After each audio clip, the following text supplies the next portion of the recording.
Bismillahirrahmanirrahim. Assalamualaikum warahmatullahi wabarakatuh.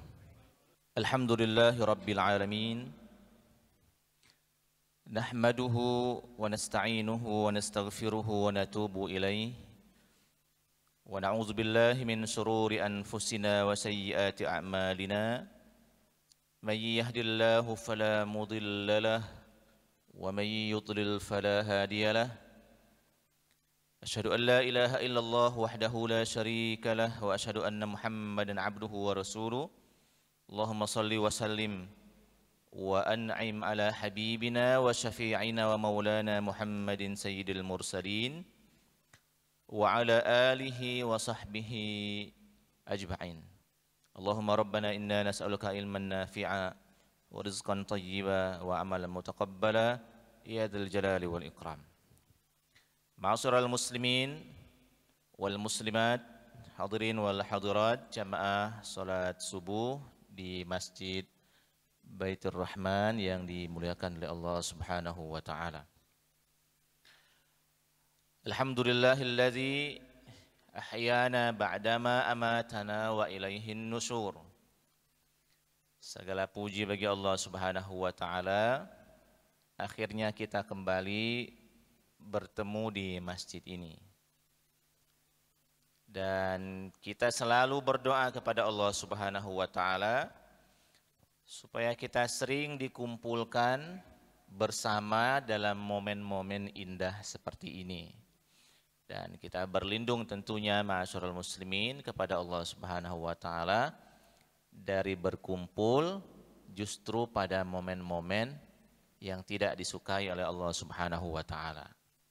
Saya kira perkumpulan kita setelah sholat subuh berjamaah ini adalah bagian dari perkumpulan yang tidak semua orang atau yang tidak semuanya bisa merasakannya dan tidak semua orang dipilih oleh Allah Subhanahu wa taala untuk bisa menikmati perkumpulan-perkumpulan seperti ini. Di kesempatan yang terbatas ini kita kembali melanjutkan pembacaan hadis-hadis pilihan yang diambilkan dari kitab Al-Adab Al-Mufrad yang ditulis oleh Imam Al-Bukhari rahimahullahu rahmatan wasi'ah. Kita langsung masuk ke hadis yang pertama yang akan kita baca. Bismillahirrahmanirrahim. Haddatsana Abdullah ibn Salih qala haddatsani Al-Laits qala haddatsani Ja'far ibn Rabi'ah an Abdurrahman ibn Hurmuz an Abi Hurairah radhiyallahu anhu an Rasulillah sallallahu alaihi wasallam annahu qala. Jadi ini hadis yang bakal kita baca ini riwayat dari sahabat Nabi yang bernama Abu Hurairah. Dan kita sudah sering mengulang-ulang bahwa sahabat Abu Hurairah ini adalah sahabat yang paling banyak meriwayatkan hadis dari Rasul sallallahu alaihi wasallam. Kalaulah bukan karena Allah Subhanahu wa taala tentunya berkehendak, maka keberadaan orang-orang seperti sahabat Nabi yang bernama Abu Hurairah ini tentunya akan sangat langka sekali ya. Jadi jasa besar dari sahabat Nabi yang bernama Abu Hurairah ini patut kita apresiasi sebagai sesama manusia, dan tentunya beliau sahabat Nabi yang bernama Abu Hurairah ini juga pastinya beliau ikhlas menjalani hari-harinya dahulu dalam keadaan yang susah dengan fasilitas yang tidak ada. Makanya Abu Hurairah ini akhirnya dulu ditempatkan oleh Rasul Shallallahu Alaihi Wasallam di pelataran Masjid Nabawi, Ashabus Suffah. Inilah cikal bakal orang yang sering tidur di masjid itu ya. Jadi nginduknya itu ke sahabat Nabi yang bernama Abu Hurairah. Tidurnya di pelataran Masjid Nabawi, kemudian makannya dari sedekah warga. Kalau kebetulan pada waktu itu warga sedekahnya kurma yang bagus, maka makanlah mereka kurma yang bagus. Tapi kan tidak semua warga kadang-kadang memberikan kurma yang bagus. Kadang-kadang juga mereka memberikan kurma yang tidak bagus. Ibarat makanan, kalau versi Palembang, mungkin makanannya sudah dingin. Ya akhirnya yang dimakan oleh rombongan Ashabus Suffah ini ya makanan-makanan seperti itu. Tetapi barokahnya akhirnya mereka sering sekali bersama Nabi. Setiap kali Rasul Shallallahu Alaihi Wasallam sholat di masjid, mereka ikut. Sehingga setelah sholat salam kanan salam kiri, mereka akan memperhatikan Rasul, mereka melihat Nabi, mereka melihat perilaku, mereka mendengar langsung dari Nabi. Akhirnya riwayat-riwayat yang paling banyak, riwayat-riwayat hadis yang paling banyak itu ada di sahabat Nabi yang bernama Abu Hurairah radhiyallahu anhu. Jadi ini kalau seandainya akademisi, Abu Hurairah ini adalah akademisi tradisional yang tidak punya banyak fasilitas, akhirnya tidurnya di dekat-dekat masjid itu. Kalau akademisi yang mungkin punya banyak fasilitas, mungkin tidur mereka tidak dekat masjid karena mereka punya kendaraan yang memadai. Cuma kan kalau orang sudah terlalu jauh dari masjid ya belum tentu juga bisa tepat waktu. Belum tentu juga. Tapi kalau orang sudah kadung di masjid ya nggak mungkin lah telat insya Allah ya. Karena beban moral tidur di masjid itu. Saya pernah tidur di masjid Ustadz Ridho. Waktu di Jakarta awal-awal. Di Masjid Al-Ikhlas Ustadz Dery di Pasar Minggu. Pada zaman Pak Yusuf Kala Wakil Presiden, Masjid Al-Ikhlas itu menjadi masjid nomor 1 nominasi untuk masjid sosial, untuk masjid masyarakat. Kebetulan pada waktu itu kami menjadi bagian dari remaja masjidnya, masa-masa kuliah. Nah itu tidur di masjid, beban sekali. Orang kalau sudah tarhiman, sudah nyetel kaset itu kalau mau tidur terus, maksudnya walaupun kami pada waktu itu tidur di lantai 3, tetap aja beban moral. Maksudnya nggak mungkin lah kita akan tidur terus-terusan sedangkan orang sekarang sudah mau siap-siap sholat subuh. Akhirnya mau nggak mau, suka dan tidak suka, turunlah kita ke lantai bawah, kemudian wudhu, kemudian walaupun awal-awal terpaksa sholat subuh, terpaksa sholat subuhnya selalu di awal waktu, tapi akhirnya kita menikmati seminggu, 2 minggu, 3 minggu tidur di masjid. Akhirnya kita menikmati hari-hari di mana kita bangunnya selalu sebelum subuh. Awalnya terpaksa tadi ya. Awalnya terpaksa. Jadi ini jasa besar Abu Hurairah radhiyallahu anhu, ya terlepas beliau adalah sahabat manusia biasa, tentu mungkin secara secara pribadi ada hal yang mungkin manusiawi, sangat manusiawi. Tetapi kalau seandainya celaan terhadap sahabat Nabi ini terlalu mendominasi, nah maka ini yang tidak bagus ya. Maka semua akademisi yang kadang-kadang mencela pribadi Abu Hurairah itu kadang-kadang perlu agak direm sedikit ya. Jasanya terlalu besar ketimbang pribadi beliau yang mungkin manusiawi sekali. Nah, ma'asyiral muslimin, ini mengingat ulang tentang siapa sosok Abu Hurairah. Abu Hurairah ini bukan orang Madinah juga. Orang Yaman beliau ini. Perantau dari Yaman.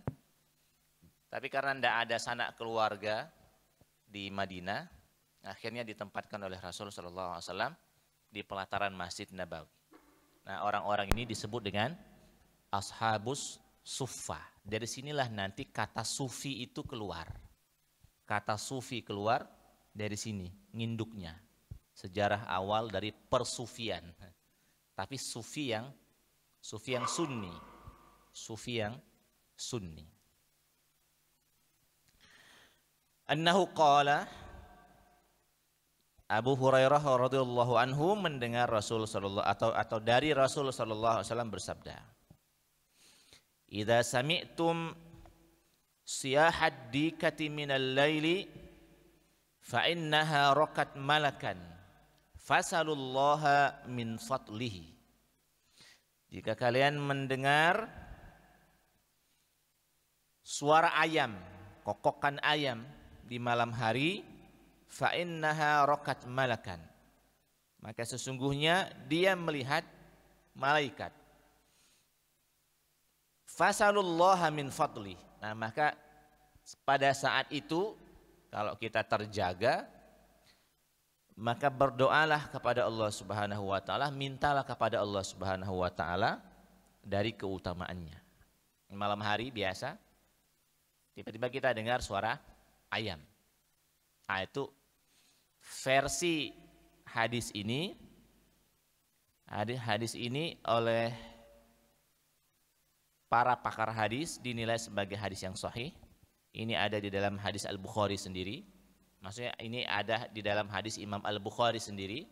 Ini juga ada di dalam hadis Imam Muslim. Dan hadis yang sahih itu patut kita terima, kabar beritanya disepakati oleh para ulama, patut kita terima dan bisa kita amalkan. Dan tentunya kalau seandainya hadis sahih itu berkaitan dengan ilmu fikih, nanti kita butuh perangkat lain dalam mengamalkannya. Tetapi karena bab ini lebih banyak ke bab adab, jadi kita tidak terlalu butuh perangkat yang banyak dalam menerima hadis-hadis seputar adab dan akhlak seperti ini. Idza sami'tum siyahat dikati minal laili fa innaha raqat malakan. Kalau kalian mendengar suara ayam di malam hari, maka sesungguhnya dia melihat malaikat. Fasalullaha min fadlih. Maka banyak-banyaklah berdoa. Ini apalagi di bulan Ramadan ya. Di bulan Ramadan itu saya secara pribadi merasakan, karena rumah yang kami diami sekarang di Palembang, di Mata Merah itu, walaupun masih Mata Merah Palembang gitu kan, banyak juga masih banyak peliharaan ayam dan seterusnya gitu kan. Jadi kadang-kadang di bulan Ramadan itu saya kadang-kadang memperhatikan, kadang-kadang ayam itu lebih banyak bersuara ketimbang di luar Ramadan. Tapi kalau yang tidak ada ayamnya gimana? Cara mengetahuinya gitu kan? Nggak tahu juga gimana cara mengetahuinya gitu kan? Jadi ternyata ada fadilahnya sendiri hidup yang di sana ada ayamnya gitu kan? Ada keutamaannya sendiri dalam bab ini ya. Ya tentunya kita tidak sedang membanding-bandingkan. Dalam bab ini ada fadilahnya. Nah, maka kalau seandainya mendengar suara ayam di malam hari, maka berzikir secara umum, berdoa secara umum, dan doa itu ada dua sebenarnya. Ada sebagian dari para ulama membagi doa itu ada dua. Ada doa yang bentuknya pujian, ada doa yang bentuknya permintaan. Sama zikir juga ada dua, ada zikir yang sifatnya pujian, ada zikir yang sifatnya permintaan. Nah, kalau seandainya mau dibagi, mau dilevelkan, mana yang lebih utama, zikir pujian apa zikir permintaan, doa pujian atau doa permintaan? Sebagian dari ulama yang pernah kami dengar itu lebih memilih untuk menomorsatukan zikir yang sifatnya pujian. Karena kalau permintaan itu kan subjektif sekali. Tapi kalau kita zikirnya pujian tanpa ada permintaan yang tersurat di dalam pujian kita itu, berarti kita sudah tidak terlalu peduli dengan apa yang akan kita dapatkan. Yang penting kami menghamba. Jadi misalnya subhanallah, walhamdulillah, wala ilaha illallah, wallahu akbar. Ini isinya pujian semuanya.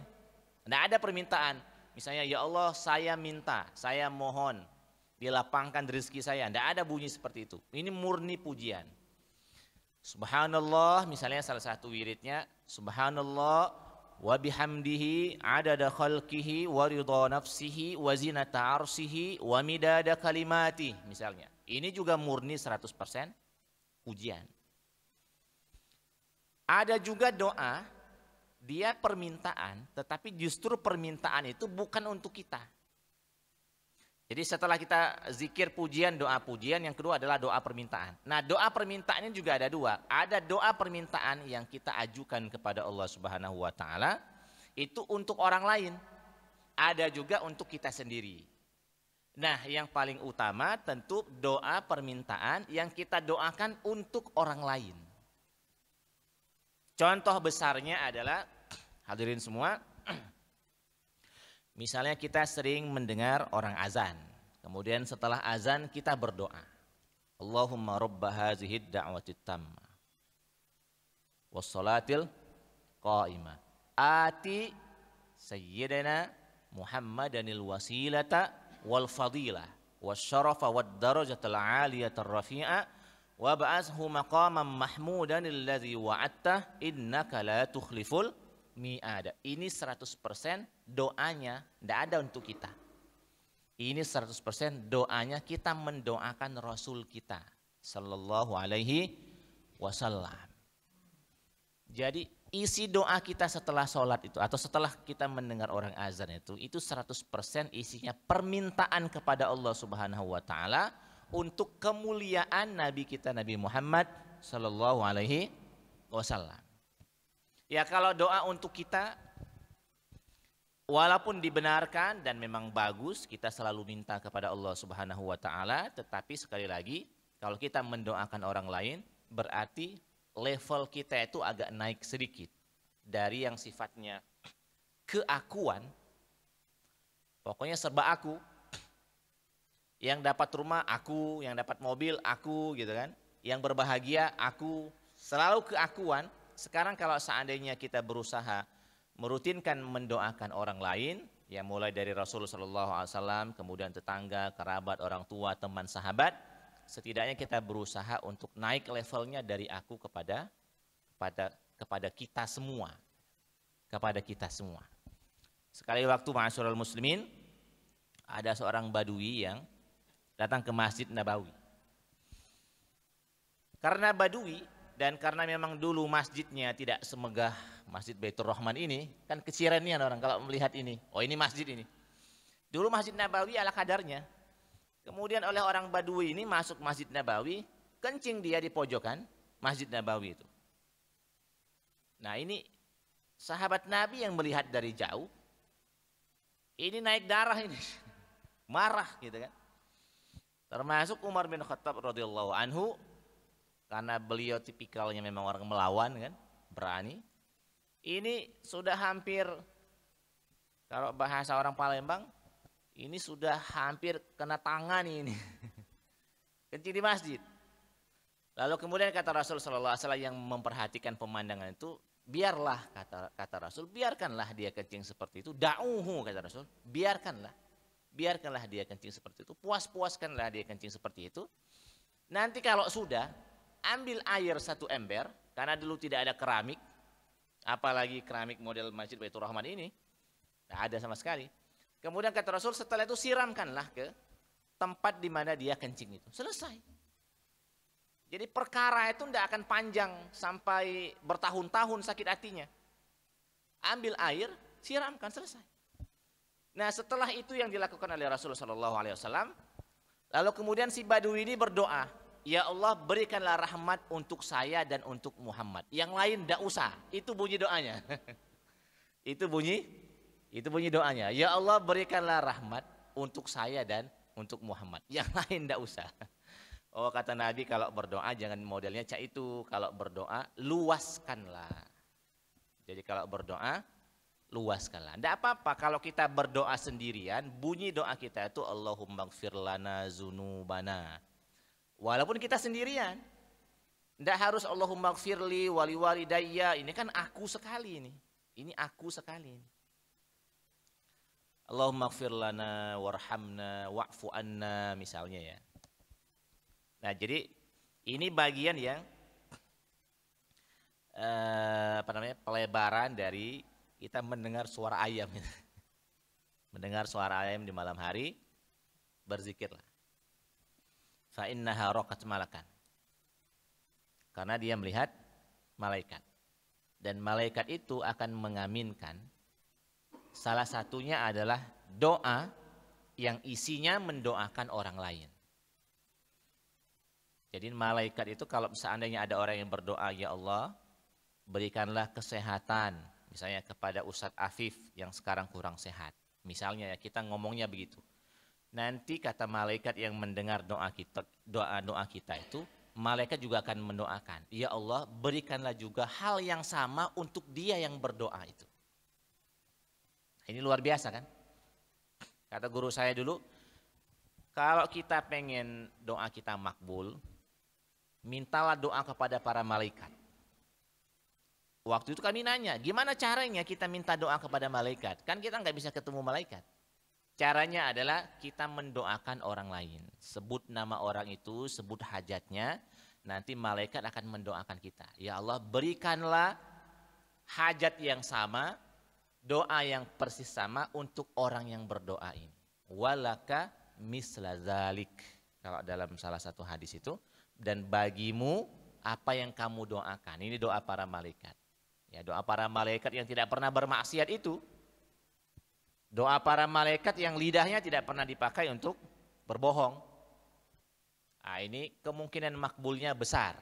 Walaupun cara Allah Subhanahu wa taala mengabulkan doa hambanya, termasuk doa dari para malaikat, itu beragam. Mungkin Ustaz Adi Bakhtiar sudah lewat di dalam surah Al-Baqarah. Saat Allah Subhanahu wa taala berfirman, wa iza sa'alka ibadi anni fa inni qarib ujibu da'watad da'i idza da'an. Ini janji Allah bahwa Allah akan menjawab, mengabulkan doa hamba-hambanya. Nah, bentuknya 3. 1, persis mengabulkan apa yang dipinta. Minta rumah dapat rumah, minta kendaraan dapat kendaraan, minta anak dapat anak. Tentunya istrinya dulu kan. Kalau minta anak baik kata istri, ini mustahil namanya. Mustahil versi kita manusia ya. Walaupun versi Allah bisa-bisa saja kan. Kemudian yang kedua adalah Allah Subhanahu wa taala akan mengganti, akan memalingkan bala bencana seharga doa kita itu. Taruhlah kita berdoa pengen dapat rumah, sampai sekarang masih ngekos terus misalnya kan, padahal doa kita minta rumah itu sudah bertahun-tahun. Nah, siapa tahu opsinya yang kedua ini, bahwa Allah Subhanahu wa taala memalingkan bala bencana seharga doa yang kita doakan itu. Ternyata rumah di Baitur Rahman misalnya rata-rata 1 M misalnya kan. Kita berdoa nggak pernah dapat rumah 1 M itu, nggak pernah dapat. Siapa tahu ada bala bencana seharga 1 M yang Allah palingkan karena doa kita tadi.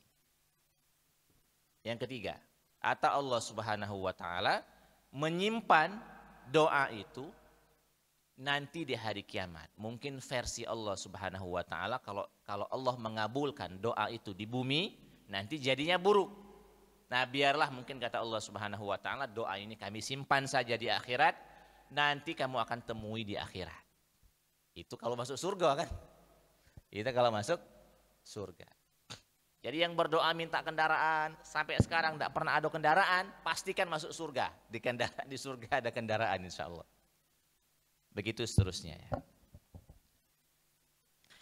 Berikutnya, wa idza sami'tum nuhaqal hamiri minal laili fa innaha ra'at syaitanan fata'awwadzu billahi minasy syaitan. Dan jika kalian mendengar suara hamir, suara keledai di malam hari, maka sesungguhnya dia melihat syaitan, fata'awwazu, maka berlindunglah kepada Allah Subhanahu wa taala dari syaitan. Di dalam hadis yang lain nubahul kalbi ya, di dalam hadis yang lain gonggongan anjing. Gonggongan anjing itu 2 sebenarnya. Versi kita yang pernah tinggal di dusun, tinggal di desa, anjing itu satu biasanya akan menggonggong kalau ada orang. Apalagi orang itu orang asing. Nanti anjing itu kan akan mengendus-ngendus ya. Maksudnya akan mencium. Ini aroma asing ini. Ini aroma tidak pernah masuk dusun kami. Nah, biasanya akan diteriakin oleh anjing itu. Itu orang asing itu. Biasanya tuan anjing akan tahu kalau ada suara-suara model seperti itu, biasanya akan ada orang asing. Sekali waktu kami pernah mampir ke JW Marriott ya, JW Marriott yang hotel yang dulu pernah dibom oleh orang itu. Itu saat kita turun dari taksi, itu disambut sama anjing gitu. Maksudnya ya Allah, saya pikir gini, ya Allah ini apa namanya, hotel yang sudah sangat modern ini, ternyata tim penyambutnya itu anjing gitu. Maksudnya apa, ndak ada cara lain gitu kan. Kita kan agak-agak risih ya, karena kita kadung menganggap anjing ini adalah najis mughallazah gitu kan. Terus interaksi kita dengan anjing juga sangat hati-hati. Itu keluar dari taksi tiba-tiba kita disambut sama anjing. Gitu kan, anjing gitu kan. Nah ini apa namanya, agak risih gitu kan. Agak risih. Asli mending pakai elektronik aja gitu kan. Masa kekuatan elektronik kalah sama kekuatan anjing. Tapi nggak tahu juga, siapa tahu memang ada hal yang tidak bisa tergantikan oleh anjing gitu. Untuk pelacak. Jadi suara anjing, suara hamir, suara keledai kalau kita mendengarnya di malam hari, kita juga dianjurkan untuk berzikir, tapi isi zikirnya adalah berlindung kepada Allah Subhanahu wa taala. Ini hadis yang pertama. Sekarang hadis yang kedua. Bismillahirrahmanirrahim.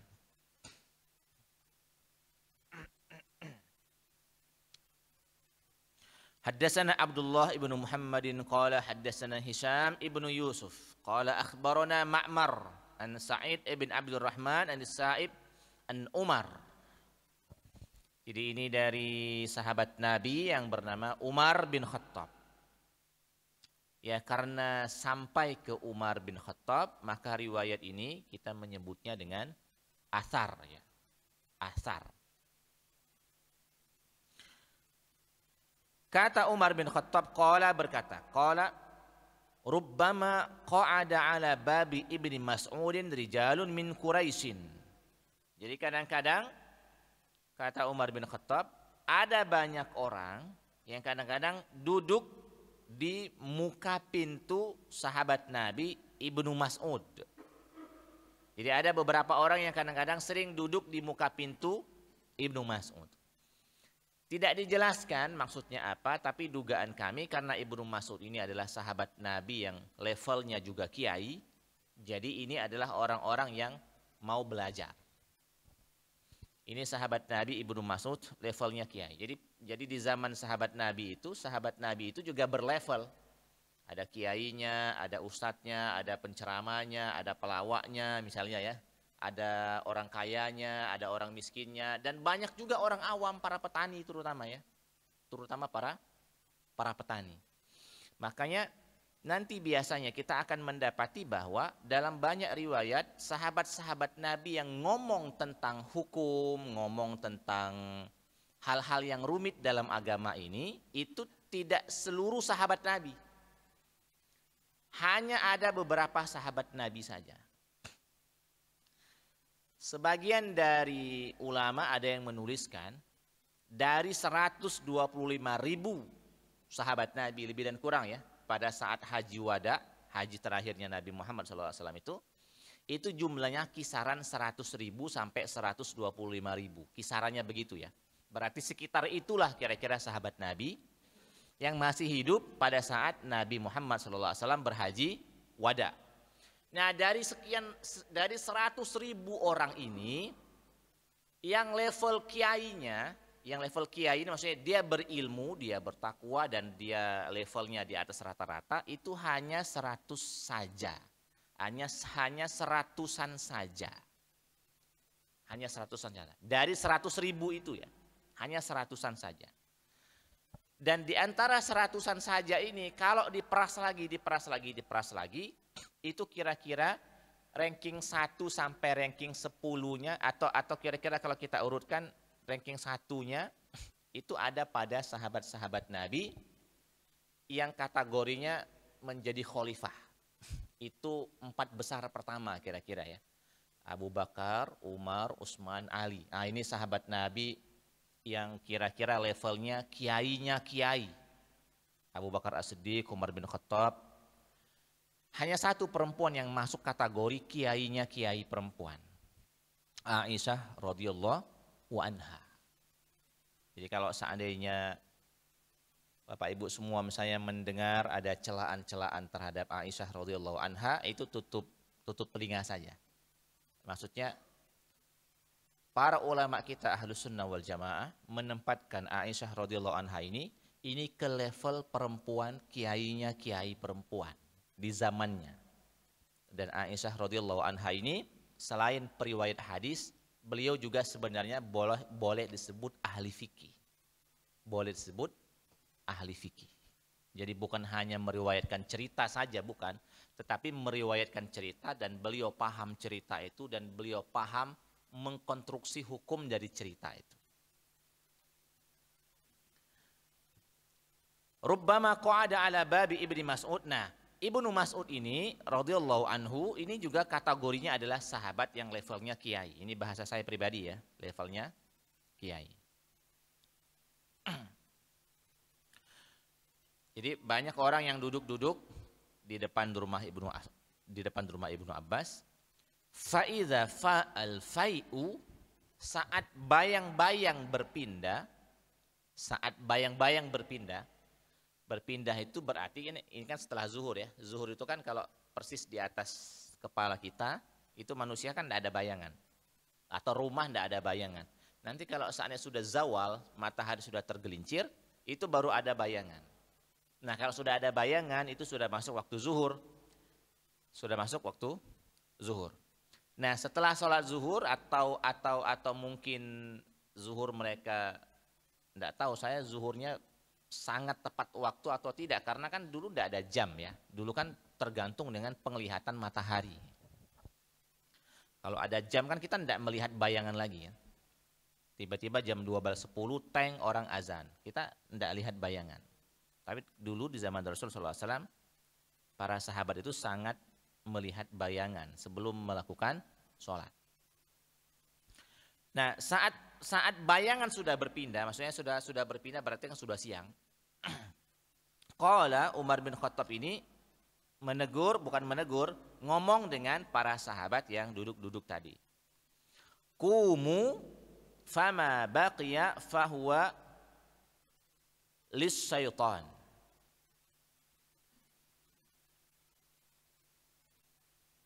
Kata Umar bin Khattab, wahai sahabat, berdirilah. Maksudnya bubarlah dulu. Kemudian setelah itu tidurlah dulu siang sedikit. Maka sisa waktu itu untuk syaitan. Nanti kita baca coba hadis yang kedua biar lebih jelas. Mirip hadis yang kedua ini. Bismillahirrahmanirrahim. Kana Umar radhiyallahu anhu yamurru bina nisfan nahar. Dulu sahabat Nabi yang bernama Umar bin Khattab itu pernah lewat di hadapan kami. Ini cerita para sahabat. Dan beliau lewat di perkumpulan kami itu sudah setengah hari, nisfun nahar, sudah siang. Fayaqulu, maka Umar bin Khattab ngomong, "Qumu, bubarlah dulu kalian, kira-kira berdirilah dulu kalian, jangan duduk-duduk di sini. Faqilu ini istirahatlah siang, tidurlah siang sebentar. Fama baqiya falis syaitan." Sisanya, maksudnya sisa waktu yang kalian pakai untuk tidur siang itu untuk syaitan.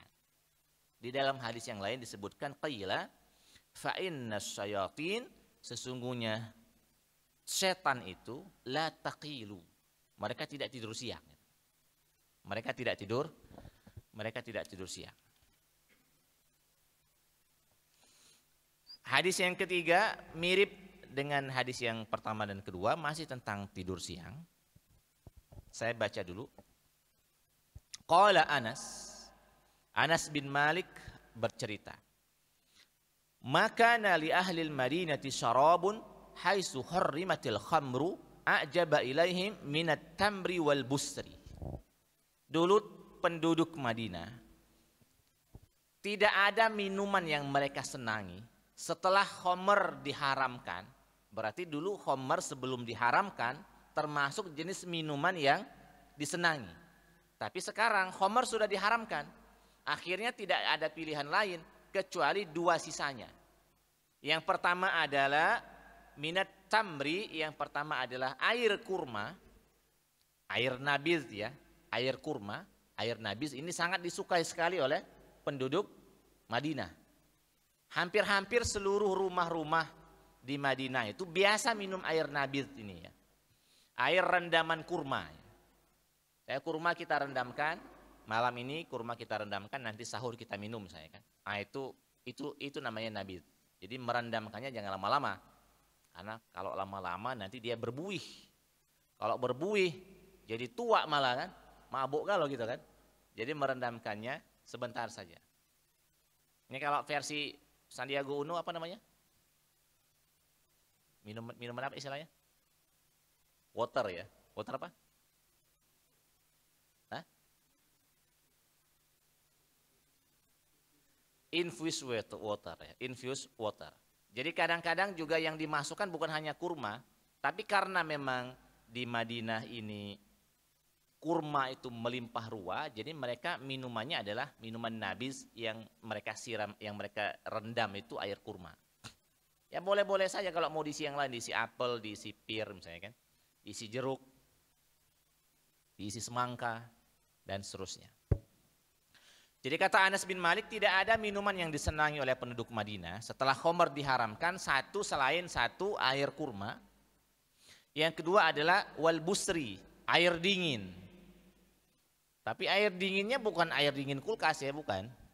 Ini air dalam pedaringan ini. Air dalam kendi ini. Dulu kita di zaman-zaman kakek-kakek kita dulu masih hidup, itu dari kendi itu dingin itu. Itu dingin ketimbang yang disimpan di dalam wadah-wadah biasa, air dingin. Saya kira wajar ini adalah karena faktor alam ya. Satu memang banyak kurma, yang kedua memang di Madinah panas. Ya maksudnya panas itu karena Madinah dan Mekah itu ada musim panasnya, ada musim panasnya. Kalau di kita di Indonesia ini kan tidak ada musim panas. Sepanas-panasnya di kita masih kategorinya belum panas versi mereka. Nah terus fa inni la aski ashaba Rasulillah sallallahu alaihi wasallam mahum inda Abi Talha marra rajulun faqala innal khamra qad hurrimat. Kemudian saat kami sedang menjamu sahabat Nabi dengan minuman-minuman ini, ada yang mengabarkan kepada kami bahwa sesungguhnya khamr sudah diharamkan. Jadi ada informasi yang menyebutkan bahwa khamr sudah diharamkan. Ya, kalau versi media sosial kan kita tinggal buka HP saja kan, adonian apa informasi itu. Nanti biasanya akan banyak status-status. Tapi sekarang ini karena dulu tidak ada media sosial seperti itu, akhirnya yang mereka lakukan adalah informasi perorangan bahwa sudah turun pengharaman khamr. Dan para sahabat Nabi saat mendengar berita bahwa khamr sudah diharamkan, mereka tidak cross check dulu, maksudnya mereka nanti dululah kita tunggu. Mereka tidak seperti itu, mereka terima apa adanya. Berarti ini informannya kemungkinan besar orang-orang yang bisa dipertanggungjawabkan, orang-orang bagus ini informannya, sehingga mereka menerima langsung begitu saja. Nah kemudian kalau tiba-tiba mereka semua mengatakan, wahai Anas, ahrikha, itu yang khamr buang saja. Maksudnya enggak usah nunggu kepastian lagi yang lain, itu khamr langsung buang saja. Nah lalu kemudian setelah itu summa qalu inda ummi Sulaimin hatta abradu waqtasalu. Kemudian ini kan ngumpulnya di rumah Anas ya, Anas bin Malik. Kemudian enggak apa-apa Pak Hedi, dibenerin. Kemudian mereka yang sudah dikasih minum ini tadi, mereka semua tidur siang di rumahnya Anas bin Malik. Tidur siang, hatta abradu, sampai akhirnya suasana agak meredup, suasana agak dingin. Kemudian mereka waqtasalu, mereka kemudian mandi. Kemudian setelah itu thayyabathum ummu Sulaim, lalu kemudian setelah mereka mandi, mereka dikasih minyak oleh ibunya Anas bin Malik. Lalu kemudian mereka pergi menuju Nabi Muhammad SAW. Kemudian setelah mereka bertemu dengan Nabi, mereka memastikan atau mereka menanyakan benar nian apa sudah diharamkan khamr. Lalu kemudian Nabi menjawab iya. Dan setelah itu kami tidak pernah lagi meminum khamr. Nah jadi ma'asyiral muslimin, dari 3 hadis yang kita baca yang mirip-mirip ini, titik tekan yang ditekankan oleh Imam Al-Bukhari di sini adalah tidur siang. Tapi tidur siangnya itu dalam bahasa Arab disebut dengan qailulah. Qailulah itu kategorinya adalah tidur di siang hari tapi sebentar. Itu qailulah. Sebentar. Sebentarnya itu memang tidak disebutkan berapa durasinya ya, sebentarnya itu. Ya mungkin durasinya 30 menit sampai 1 jam, mungkin itu masih kategori qailulah. Ya maksudnya kalau sudah lewat dari 1 jam mungkin itu kategorinya bukan lagi qailulah. Itu kategorinya ngodoi gitu. Ngodoi. Itu namanya tidur lelap. Itu namanya balas dendam. Semalam piket malam kemungkinan besar gitu kan. Jadi tidur siangnya itu ya sekedar rebahan sebentar, memejamkan mata dengat. Nah, sudah tuh setelah itu beraktivitas lagi. Dan qailulah ini bisa dilakukan di mana saja sebenarnya ya. Bisa dilakukan di mana saja. Tidak harus di rumah. Misalnya di perkantoran yang ada musolanya. Setelah sholat meluruskan pinggang dikit misalnya kan di pojokan-pojokan musola. Ya barang 5 sampai 15 menit. Itu juga kategorinya sudah jadilah. Tabarrukan lah ya. Tabarrukan itu karena memang dulu para sahabat Nabi Muhammad SAW sangat intens perhatiannya terhadap istirahat sebentar ini, ya kita tabarrukan lah. Mudah-mudahan ada berkahnya gitu. Ngejangkan pinggang, kemudian kita guling sebentar. Atau misalnya tidak ada musola, ya tapi kita kan ada kursi kan, kursi di meja kita. Meluruskan pinggang di kursi meja kita, lelap sebentar 5 sampai 15 menit, jadilah tabarrukan. Sekali waktu kami menemui dosen kami namanya Ustadz Dr. Haji Daud Rashid ya. Ini orang Sumatera Utara. Beliau ini salah satu pakar hadis Indonesia lah kira-kira. Dr. Daud Rashid ya, yang pakai godek itu ya. Yang dulu sempat ada perdebatan sedikit dengan Syamsi Ali, dengan Imam New York ya, Amerika ya. Dulu sempat ada perdebatan sedikit lah antara Dr. Daud Rashid dengan Syamsi Ali. Ya saya nggak mau masuk ke urusan itu, tapi saya mau menceritakan bagaimana dulu kami menemui Dr. Daud Rashid di ruangannya, dan pada waktu itu saya bimbingan hadis, bimbingan takhrij hadis. Ini beliau, ini meja beliau, ini saya sama teman. Koreksi, terus kata beliau, intazir suwaya, tunggu sebentar karena kami ngomongnya Arab, karena kampus Lipia mengharamkan ngomong Indonesia. Intazir qalilan, artinya tunggu sebentar, saya mau tidur. Dia tidurnya begini. Tidur, jadi kita yang di depan sini nungguin beliau tidur. Jenguk jam 10 menit, gitu kan, jenguk jam 15 menit. Terus setelah itu beliau, nah sampai di mana kita tadi? Aina wasolna katanya. Aina wasolna. Sampai di mana kita tadi? Lalu kemudian kita lanjut lagi gitu kan. Wallahi ini pengalaman pribadi kami menemui seorang dosen kemudian ditinggal tidur. Jadi kita yang berada di depan sini duduk nunggui beliau tidur itu kan. Nah, ini luar biasa, berarti tidak tahu apakah beliau sangat capek sekali sehingga akhirnya bisa terlelap, dan terlelapnya itu agak-agak adalah suara-suara. Ini bukti kalau seandainya beliau memang tidur ya, ada suara-suaranya. Minimal begitulah gitu kan. Walaupun tidak terlalu besar gitu kan, ada suara-suaranya. Apakah memang beliau sangat capek sekali atau memang beliau ini punya tradisi seperti ini? Karena beliau orang hadis ya. Saya yakin beliau baca hadis ini. Nah, kami belajar hadis Bulughul Maram sama beliau salah satunya. Nah, jadi bolehlah, masih sangat normal dan sudah sangat bagus kalau seandainya kita semua punya tradisi tidur siang walaupun sebentar. Memang tidur siang yang disunnahkan oleh Rasulullah SAW itu sebentar. Kalau lama tembus-tembus ke asar jam 4 baru bangun kan. Nah, itu sebenarnya kategorinya sudah berlebihan. Ini kira-kira kalau makan sudah sampai ke ulu hati sini kan. Ini kalau orang berbuka puasa gitu kan, makan di sini gitu kan. Nggak bisa napas lagi gitu kan. Nah, jadi masalah muslimin sudah bagus lah kalau sana ada yang punya tradisi tidur siang. Tapi kalau yang kepanjangan, coba diperpendek gitu kan. Insya Allah ada keberkahan-keberkahan yang akan kita dapatkan dari mengikuti tradisi-tradisi orang-orang baik yang pernah ada sebelum-sebelum kita ini. Mohon maaf atas segala kekurangan. Kepada Allah Subhanahu wa taala kita mohon ampun. Berarti ada 5 ada 6 hadis yang kita baca, walaupun ada yang kemiripan. Jika ada yang ingin ditambahkan kami persilahkan, atau ada yang ingin ditanyakan sebelum kita istirahat dan kembali ke aktivitas masing-masing. Silakan kalau ada.